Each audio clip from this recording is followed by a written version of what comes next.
അല്ല ഗൈസ്, ഓണത്തിന് കൂട്ടുകറി വെക്കാൻ വേണ്ടി കടലപ്പരിപ്പ് വാങ്ങിച്ചിട്ടുണ്ടായിരുന്നു. അപ്പോൾ അത് ഞാൻ ഇതുപോലെ കൂട്ടുകറി വെച്ചിട്ട് ബാക്കി അങ്ങനെ എടുത്തു വെച്ചു. അപ്പോൾ ഇരിക്കും തോറും അത് കേടുവന്ന് പോകും വേണ്ടിയിട്ട് ഞാൻ എന്ത് ചോദിച്ചു, എന്നാൽ പിന്നെ നമുക്ക് പരിപ്പ് വട ഉണ്ടാക്കാൻ പറഞ്ഞിട്ട് അങ്ങനെ നോക്കി. ഞാൻ ഷാൻജിയുടെ റെസിപ്പീസ് നോക്കിയിട്ട് ഞാൻ അങ്ങനെ ഉണ്ടാക്കിയപ്പോൾ അടിപൊളിയായിട്ടുണ്ടായിരുന്നു.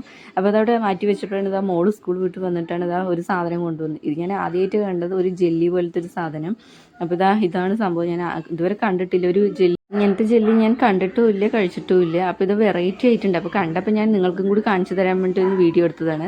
അപ്പോൾ രണ്ടാൾക്കും ഓരോന്നൊക്കെ വാങ്ങിച്ചു കൊടുത്തിട്ടുണ്ടായിരുന്നു. ഇവർ പിന്നെ എന്ത് വെറൈറ്റി കണ്ടാലും മാംഗോ ബേക്കേഴ്സിൽ പോയാൽ അത് വാങ്ങിച്ചിട്ട് വരും. അപ്പോൾ ഇതാണ്. അപ്പോൾ അതിൻ്റെ ഇപ്പോൾ ഒരു കത്തിയും കൂടി ഉണ്ട് മുറിച്ച് കഴിക്കാൻ വേണ്ടിയിട്ട്. മോള് സ്കൂൾ വിട്ട് വന്നിട്ട് യൂണിഫോം കൂടി മാറ്റി വയ്ക്കാതെ കഴിക്കാൻ നോക്കണം. അപ്പോൾ ഇതാണ് അതിൻ്റെ കവറ്. അപ്പോൾ ഞാൻ ഇതുപോലെ കണ്ടിട്ടില്ല. ഇത് കഴിച്ചിട്ടുള്ളവർ ഇതുപോലെ കണ്ടിട്ടുള്ളവരുണ്ടെങ്കിൽ കമൻറ്റ് ചെയ്യണേ. പിന്നെ അത് കഴിഞ്ഞിട്ട് ചായ വെച്ചിട്ടുണ്ടായിരുന്നു. അപ്പോൾ ഞാനും മോനും കൂടി പതുക്കെ താഴെ ഇരുന്ന് ചായ കുടിക്കാൻ വേണ്ടിയിട്ട് ഞാനിതാ ഒരു ഗ്ലാസ് ചായ എടുത്ത് പരിപ്പ് വടയും വെച്ചു. അതിന് ഞാൻ അവിടെ ഒരാൾ പരിപ്പ് വട ഇരിക്കുകയാണ്. അപ്പം ഞാൻ വീഡിയോ എടുക്കുന്നതിന് ഒരു ഹായൊക്കെ പറയുന്നുണ്ട്. അപ്പം അത്രയേ ഉള്ളൂ. ഞങ്ങളുടെ വീഡിയോ ഇഷ്ടപ്പെട്ട സബീണ ലൈക്ക് ചെയ്യണം.